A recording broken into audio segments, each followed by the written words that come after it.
Mic check, 1, 2, 3, check, 1, 2, mic check, 1, 2, 3. Can you hear me? Test, 1, 2, mic check, 1, 2, 3. How's everyone's mic levels doing today?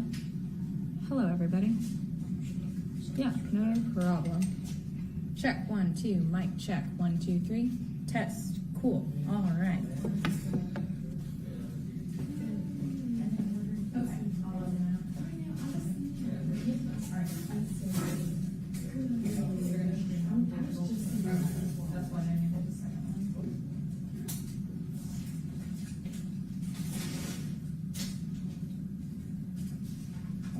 Hey, man.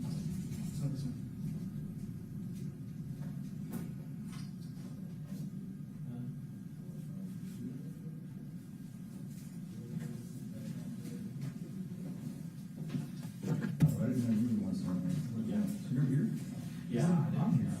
Well, I didn't know. I was trying to find out someone else last night, and he told me about it, and I didn't know if you were on site. I was like, just in case you were there about it. Well, if you want, I've got the stuff. Yeah, you can do this. I'll just give you to go with it.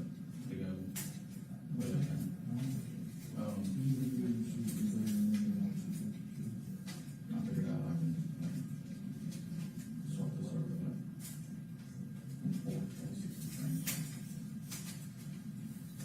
Yeah. Well, it's just like.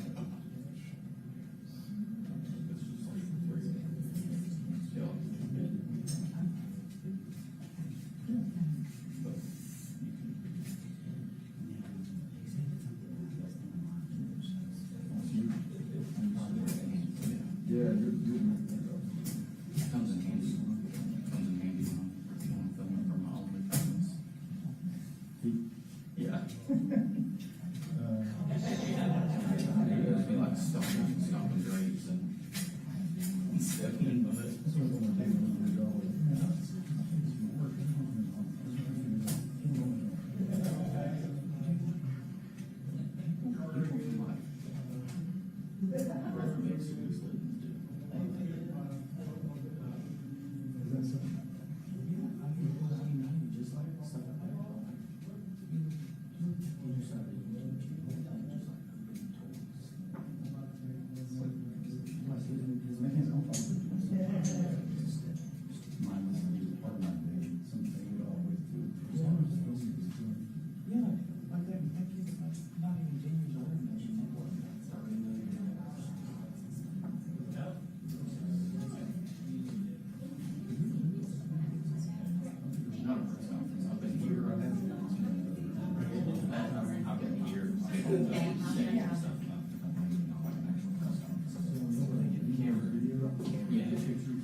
Mic check 1 2 3. Mic check 1 2 3. 1 2 3. Okay. All right. Thank you. Okay.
You know whenever you're ready.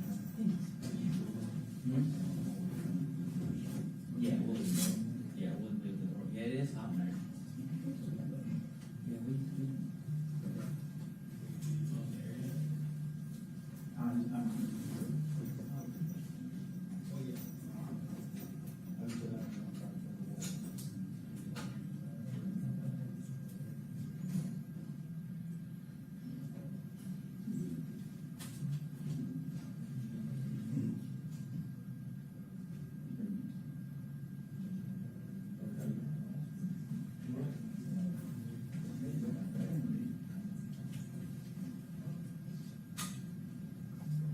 Hey guys, can you let them walk through?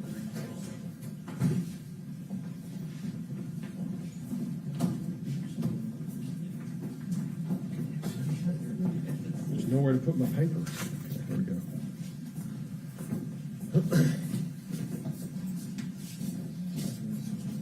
Y'all want to come, maybe Trey and Tank, you want to come over here? Are y'all pretty much all set? Okay. All right. My name is Chief David Nacetta with the Cullman Police Department. I'm joined here by Captain Jeff Warnke. This is Sergeant Trey Higginbotham, Lieutenant Inte Sue. This is our District Attorney Champ Crocker, and then Nathan Ball with Rock the South. So y'all need name spellings or anything like that, or okay. All right. So the reason we're here is we're here to announce the arrest of the individuals who were connected with the assault that happened at the Rock the South concert. After we were notified of the assault formally Sunday afternoon, we began the investigation. A good deal of our investigation involved help from the public via social media in naming the individuals who they recognized on the video. So after we were able to get a rough idea of who they were, we began the investigation and really dug in to make sure that the people that were on the video were the ones that the people had named. And so that took a couple of days to do, and we were able to obtain warrants, which we did yesterday about lunchtime. And as of about 5:30 last night, all three individuals were arrested. We went to Madison County, and with the help of the Madison County Sheriff's Office and also the Limestone County Sheriff's Office, we were able to take all three of them into custody. They were transported to the jail where they were booked, and they have since made bond. So they were all charged with assault second degree, which is a Class C felony. I will turn it over to Champ Crocker to see if let him make a statement. Well, thank you, Chief Nacetta, and thank you all for being here. And I just want to commend these officers, the Cullman Police Department, as well as the public, the Rock the South organization, as well as the statewide media for their involvement in assisting law enforcement in this situation. I cannot speak about the specifics of this case due to the rules of professional conduct. I will discuss the process involved in this case. You know, one of the things about our system that we have is that I can't prosecute any felony in this county unless a grand jury gives me permission to do so. And at some point in the future, these cases will be presented to a grand jury, and a grand jury can sustain the charges that we currently have, or they can amend the charges as they see fit. And so we are very early in this process, but we will continue to work diligently along with our law enforcement. You know, my first call with Chief Nacetta was on Sunday, and I appreciate the efforts of everyone involved in this. Thank you. Hey, good morning. My name is Nathan Ball, and I, alongside two other Cullman natives, own and produce Rock the South. While we are definitely full-time concert promoters, we most importantly are all fathers of young children, and two of us live and work here every day. Like you, we were absolutely disgusted and appalled at the cowardly actions of a few individuals at our festival last weekend. Rock the South welcomed almost 105,000 people to Cullman, and we had hundreds of police, fire, EMS, and security officers on site. It was the largest crowd we've ever had with the fewest amount of arrests. I want to emphasize wholeheartedly that this behavior is neither widespread nor common at any of our events. I want to commend Investigator Trey Higginbotham and his team, the Cullman Police Department, and the Cullman County District Attorney's Office for the excellent job they have done to quickly arrest the three assailants. On Sunday, we immediately offered a $10,000 reward plus lifetime tickets to Rock the South for information leading to the arrest and conviction of the people responsible for the assault on people in our family. Our team has worked hand in hand with the CPD and their investigations team to share any festival data that we could help in the pursuit of these cowards. I want to thank our Rock the South family for their pictures, videos, and comments, identifying those who are involved that were sent to our channels and to the Cullman City Police Department. Rock the South was an event built upon the importance of community. We are proud of how our fans have come through once again, how quickly our festival attendees responded, and combined with the outstanding work of local law enforcement is absolutely incredible. Our team has always valued the safety of our Rock the South family. We've successfully welcomed almost 1 million fans to a Rock the South event in Cullman over the past 11 years. Moving forward, we hope that this sad and disappointing incident is a reminder that this type of behavior will never be tolerated at Rock the South. We're looking forward to an incredible 2020 for Rock the South and a great partnership with the people on stage long term. So, thank you. Yeah, I just realized I neglected to mention the names of the three arrested, so I'll go ahead and do that now. The first was William Joseph Benson Jr. He's 20 years old. The second was Zachary Scott Taylor, 21 years old. And the third was Chance Marcus Allen Starling, and he is also 20 years old. I'll take a few questions. What was the bond amount? I'm not sure. Do you know what the bond was? It was within the bond guidelines. It was a standard amount. I don't have that Okay. figure in front of me. What kind of penalties go along with some charges like this? Well, I mean, the biggest Class thing C is, yeah, I was gonna say a Class C felony.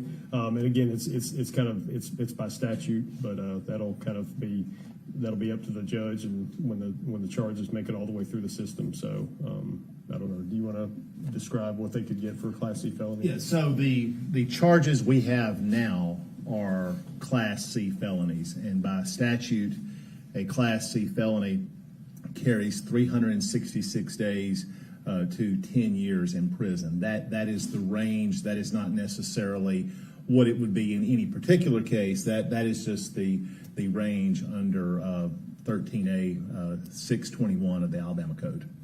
In the suspects, or have you all been able to determine a motive and why this happened? Well, I'm not going to get into a lot of detail as far as that goes, but I will say that our investigation has shown that it was a pretty frivolous, meaningless thing. So there was, and I'll say that nothing can really justify something like that, but in this particular incident, it was something that normally, I mean, should not rise to that level of violence, and I think it kind of speaks a little bit to the character of the individuals who we've arrested. So, and I'll say this, in looking at this, in looking at how the course of Rock the South has been over the years, this is the first real incident we've had like this. we have fights on a regular basis. I mean, that's something that happens and not just at Rock the South, but any venue that you have like this. I mean, I think you mentioned we had 100,000 plus people, but typically we can expect any one time in the park, we had probably 35, 40,000 people, when you take into account and so that's a lot of people. And when you have that many people, alcohol, that kind of stuff, and again, it doesn't matter what venue you're at, that's going to happen. But I think the most important thing to remember is that of those 35 to 40,000 people, we had the overwhelming majority of them that exercised the great self-restraint to not go and beat other people unconscious. So, but these three did. So anyway, and I think we need to make sure that we put the blame squarely where it belongs. Can you speak about the current health condition of the child that got? I don't really know. I believe he's out of the hospital. I believe he's out of the hospital. I think they're still they're having to do some more. I guess I'm not going to say testing, but I think they're kind of having to see how he heals, and that will determine the course of the next treatment. So it's kind of a changing thing. What would y'all have to say about the numerous public support from social media, people who were at the event that helped y'all get to where you are now? Well, I mean that was a big factor. Like I said, we had the video, which was a great help, and obviously the people who were able to look at the video and give us the identities of the people that were involved. I mean, that was because other than that, I mean, again, we had that many people, and the people who the victim did not know them, and the witnesses we had didn't know them. So it was really an important part of the puzzle for people to be able to look at the video and say, yeah, I know those guys. So yeah, that was a big part of it. What does it mean to you to see the community come together like this to find the people who did this so quickly? Well, I mean, I think it shows that most people understand that this was an incident that just people aren't going to tolerate. I mean, it was just, like I said, I'm not going to give a lot of details, but the reason that we feel this all started was absolutely meaningless. So to do something like that over such a small matter, I think it's important that people understand that folks like that need to be held accountable. Were these three young men local from the Cullman area? They're all from Madison County, that general area. So. Nathan, y'all did a tremendous job of stepping up, offering the reward. I know people came out of the woodworks and helped tremendously. Is there any one person that you can kind of nail down that just gave you all the great information to make the arrest? It's a great question. That process probably starts tomorrow. Now that we've worked hand in hand with these guys to get them the information they need to put these guys in jail, we're going to start that process, figuring out who was the most impactful. I mean, there was literally thousands of names and responses. So we'll start that work tomorrow. Do you think this will change how people look at Rock the South? Like you said, you guys have done this for more than 10 years now and never had an issue like this. Do you think that will impact? Do you think this will impact that? I don't think so. I think our fans, generally speaking, know. I mean, obviously, we have 105,000 people that had a great experience, generally speaking, overall. And so I think long term, I think you can show over the 11 or 12 years, most of these guys have all been a part of this event in some capacity for various amount of years, and they can show that's not who we are and that's not the experience of the average patron or attendee there. So I think that history speaks for itself. All right. Thank you very much. Will you all be able to share the suspect's mugshots? Yes, those will be available. I think I believe we're posting them now on our website. So yeah. Okay, thank you. Mm-hmm.